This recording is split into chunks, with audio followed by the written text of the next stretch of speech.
From the Lean Enterprise Institute in Boston, this is the WLEI podcast, where we share stories of people making the world better through lean thinking and practice. For more information about LEI, please visit lean.org.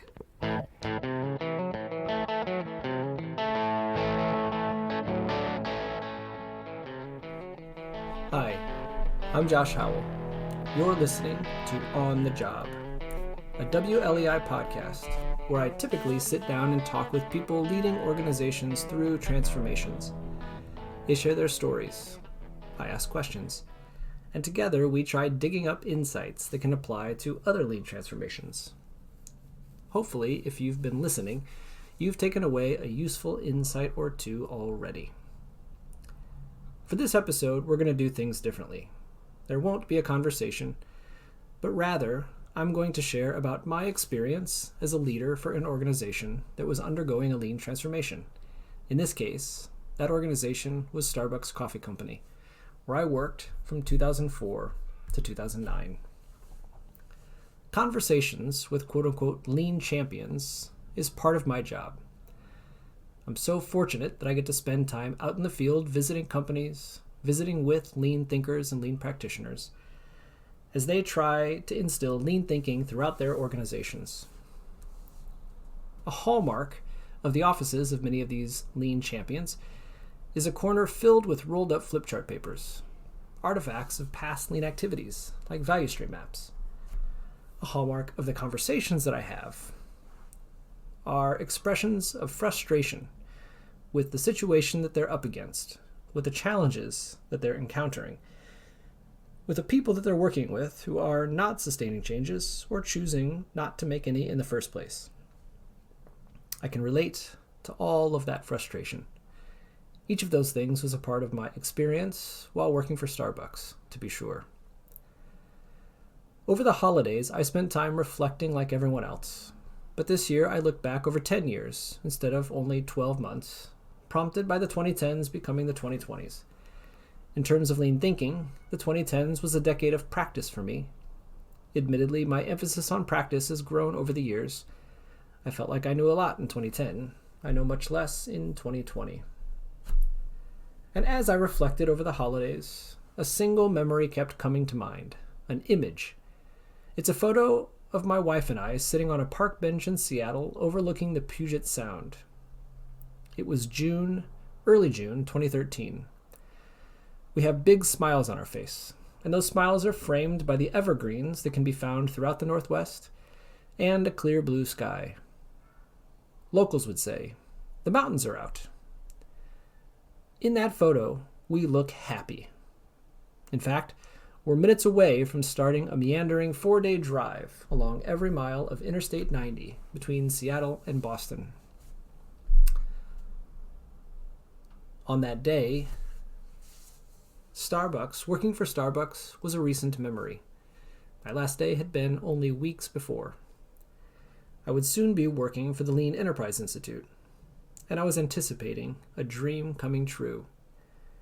But LEI was not real yet. I could only imagine what it would be like to work there. That wasn't the reason for the smile on my face. That smile was there because I was leaving Starbucks. I had worked for Starbucks for 9 years, hired in 2004 as a barista. I became a store manager by 2005, and by 2007, the store that I was managing in Portland, Oregon, was selected for the company's first experiment with lean thinking applied to retail stores. This followed experiments with lean thinking in other areas of the business, such as the supply chain and in the corporate headquarters. The experiment in Portland, Oregon, that I was a part of, generated lots of good learning. Learning about how to do the work better, how to serve customers more effectively, more consistently, with greater quality, both in terms of the product and the experience that we were creating. It generated learning in terms of how to manage the stores differently, how to make store teams more independent in terms of day-to-day problem solving and continuous improvement, how to lead the company differently, tons and tons of good learning. And all that learning was put to good use throughout 2008, 2009, 2010, and beyond. But in those early years, 2008, 2009, 2010, That learning was put to good use, leading the organization through its response to the global economic crisis that certainly your organization was dealing with at that time too. And so, in 2008, I was asked to join a newly formed lean team that maxed out at about a dozen people based in the corporate headquarters in Seattle, Washington.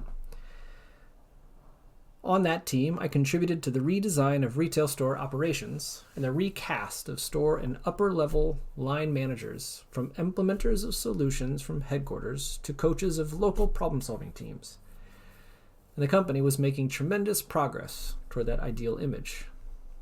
And yet, by 2012, 2013, a series of interactions with various naysayers, including some key executives, and my view of other developments at the company, had me feeling like its lean initiative was doomed.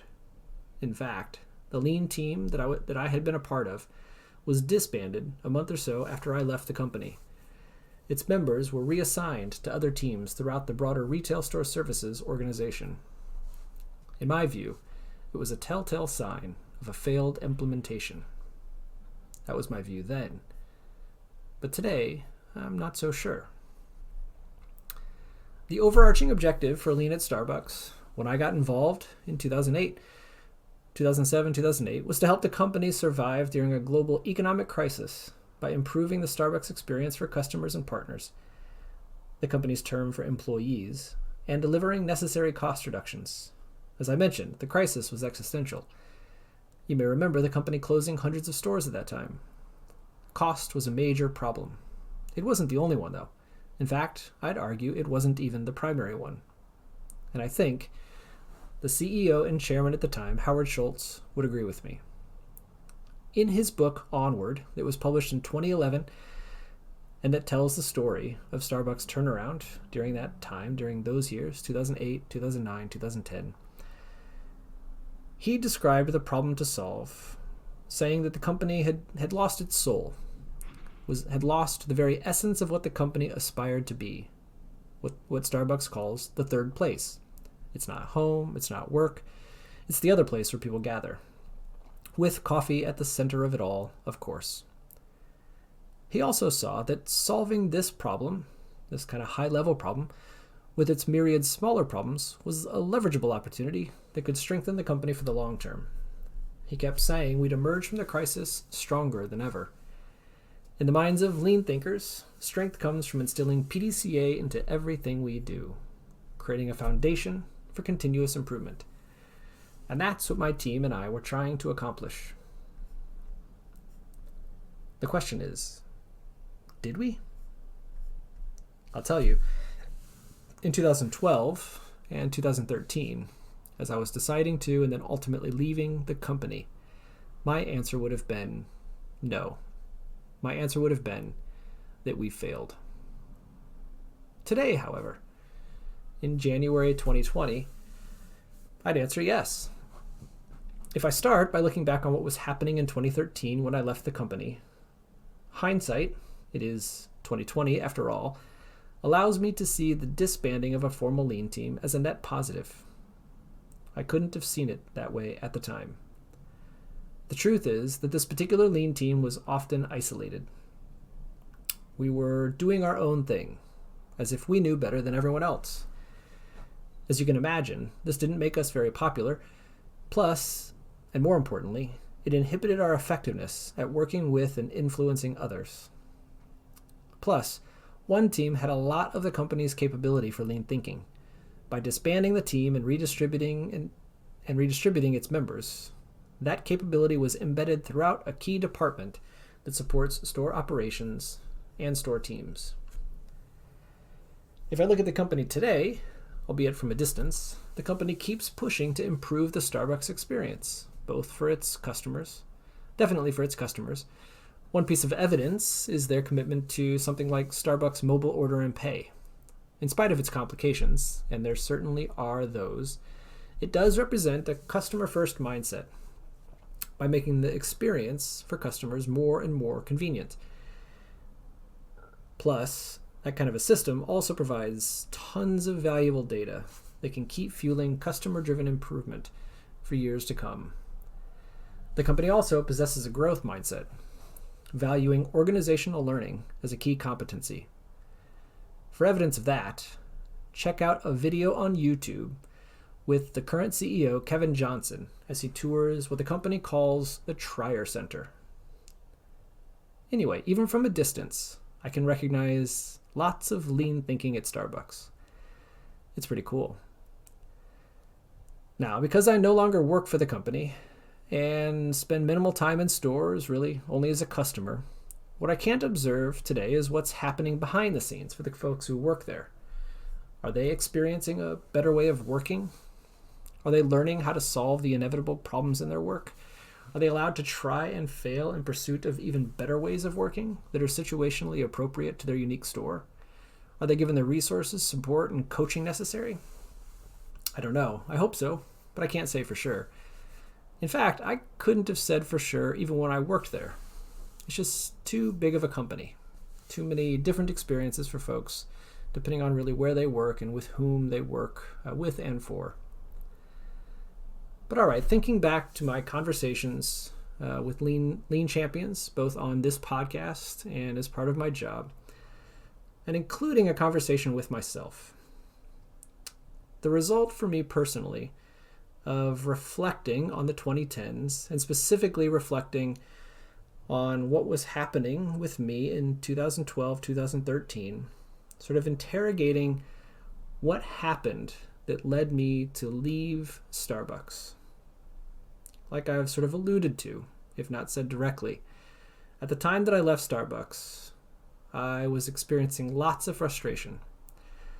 There were leaders, there were peers, there were colleagues that were making decisions, carrying out certain actions, demonstrating various behaviors that I disagreed with, that was frustrating me. I was so frustrated, in fact, that I left the company. I did not leave Starbucks because I was going to go work for the Lean Enterprise Institute. I decided to leave Starbucks first. I later learned that I'd have the opportunity to go work at LEI. So the reason I left was really because the situation there had gotten to a point where I simply needed to leave. And as I reflect back on that, there's a few things that I can recognize were a part of what I was experiencing at that time, some tendencies that I had. And as I've thought back to that, and I think to the conversations that I get to have with folks like you out there in the community, I think these tendencies that I recognized in myself are common, actually. And so for what it's worth, I'd like to share those with you now.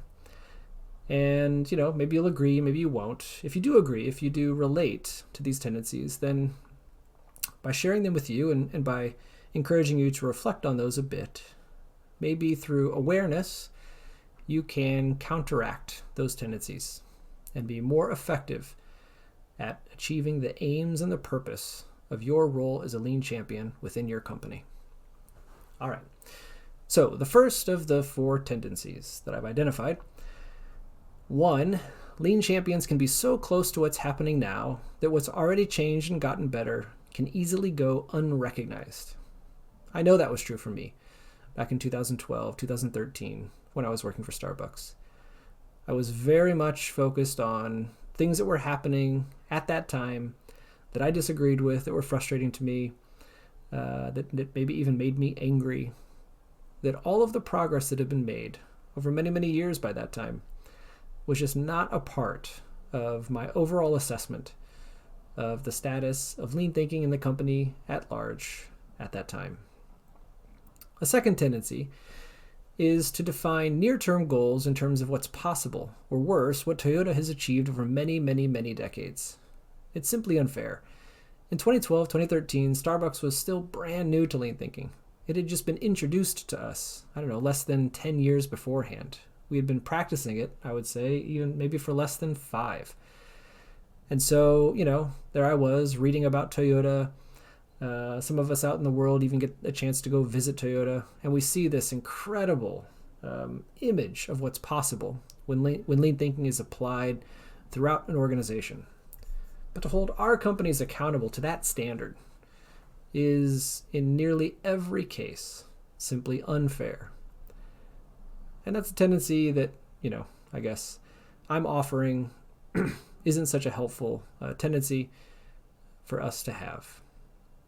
A third is the tendency to get fixated on what they think, on what you think, on what I thought should be happening, that whatever's actually happening seems flat out wrong, even when what's happening is resulting in more value being created, fewer resources being consumed, more people making things better.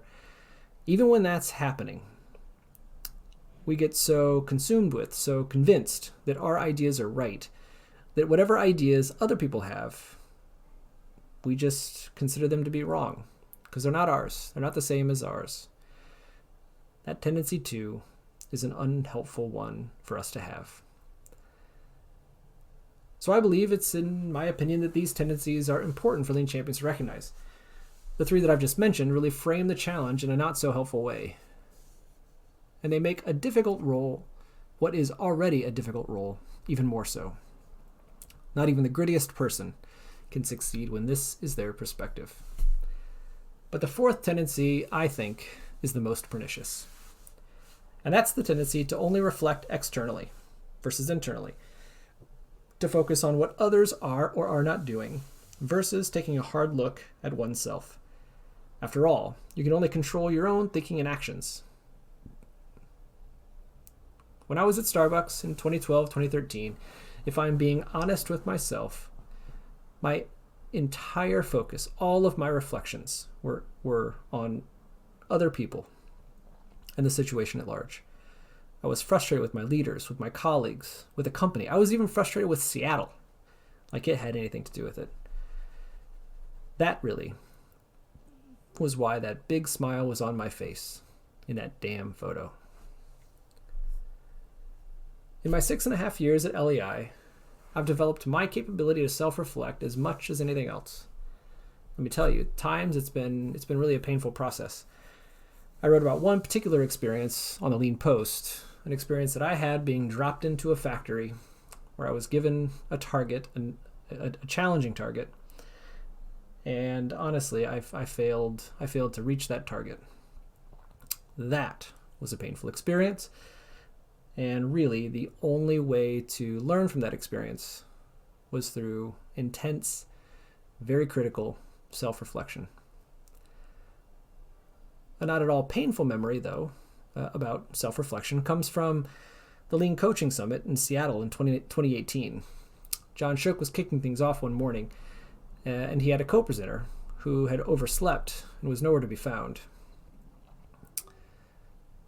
It was stressful for John and for me. I was an organizer of the summit. You can imagine we were all pretty stressed out when our opening keynote presenter wasn't there. When the co-presenter finally did show up and took the stage, instead of focusing on him, John focused on himself. I'm going to paraphrase here, but he said something to the effect of, to his co-presenter, he said, "I failed to confirm the start time with you last night. I failed to check on how you'd wake up this morning. I didn't suggest we meet beforehand. If I had, and we did, that would have allowed me to check on you again before it was too late. I promise to do better next time," John said. I just thought that was incredible and really a remarkable example of self-reflection.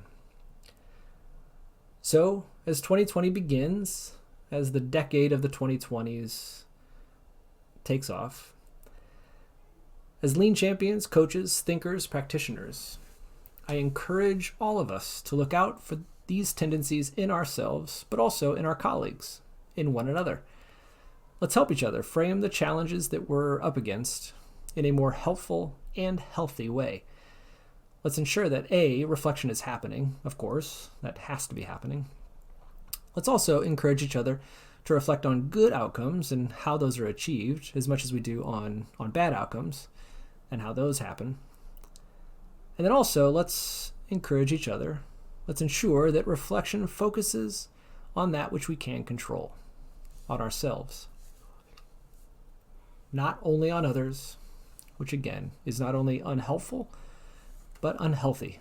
If I look back at where I was in 2012, 2013, I think it's a fair thing to say that my focusing only on others, only on the situation, only on the company, only on Seattle, for some crazy reason, was in fact just an unhealthy attitude for me to have. Self-reflection, I believe, is really the only way that improvement happens. If you aren't getting better, you simply can't expect the same from others. So, cheers to making a great 2020, to making an even better decade, and for that to happen, one self-reflection at a time. I have one final thing to do, and that's to thank the team at LEI for everything that they do. 2019 has concluded. 2020 has begun. 2019 for the team at LEI was a challenging year for a variety of reasons. Through it all, the team worked tremendously hard, stayed focused on serving the lean community as best as we know how. And I'm just tremendously grateful for everything they did through 2019, everything that they are doing at the present moment, and everything that will happen in 2020. Thank you so much for everything that you do, for allowing me to be a part of the team, for accepting me as your leader. It's truly an honor.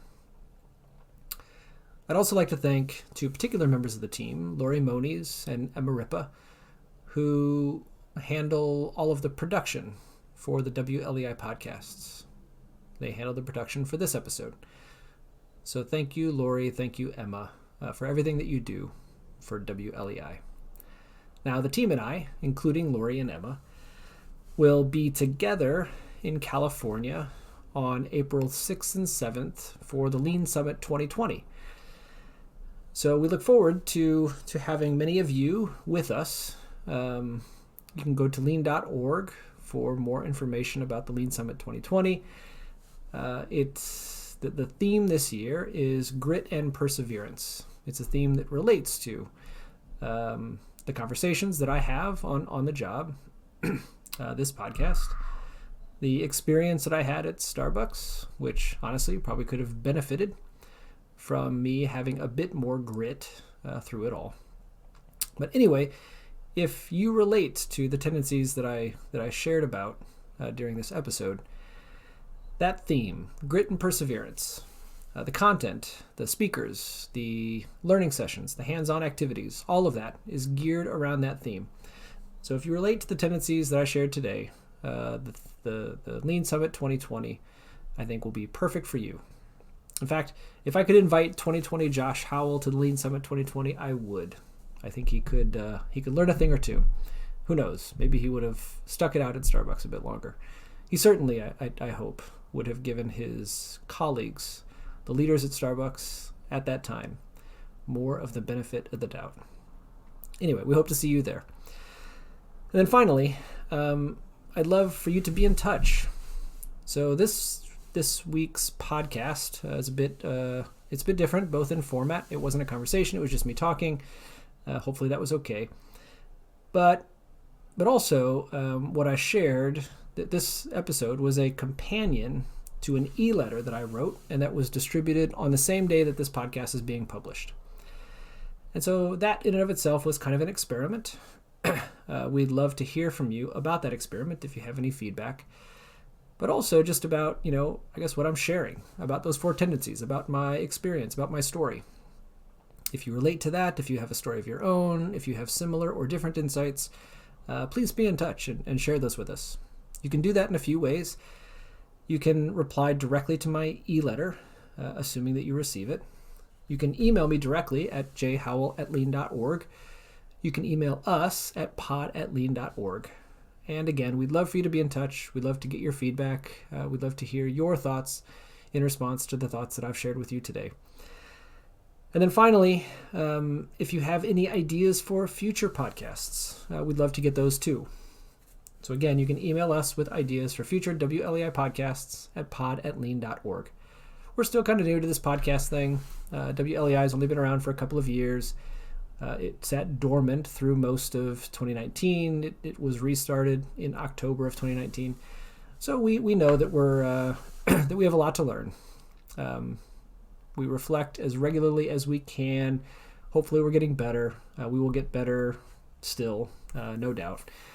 And we'd appreciate any help that you could offer us through giving us feedback on the podcast. And again, sharing ideas that you might have for future podcasts, topics, maybe even guests, questions that you'd like us to explore, anything and everything. We'd love to hear from you. So with that, I am going to sign off. Thanks again for listening, and we will be back in touch soon. Bye-bye for now.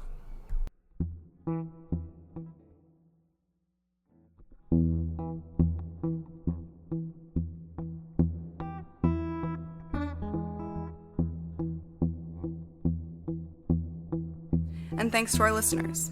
If you have suggestions on topics you'd like us to discuss, email us at pod@lean.org. And tune in next Monday for another episode of WLEI.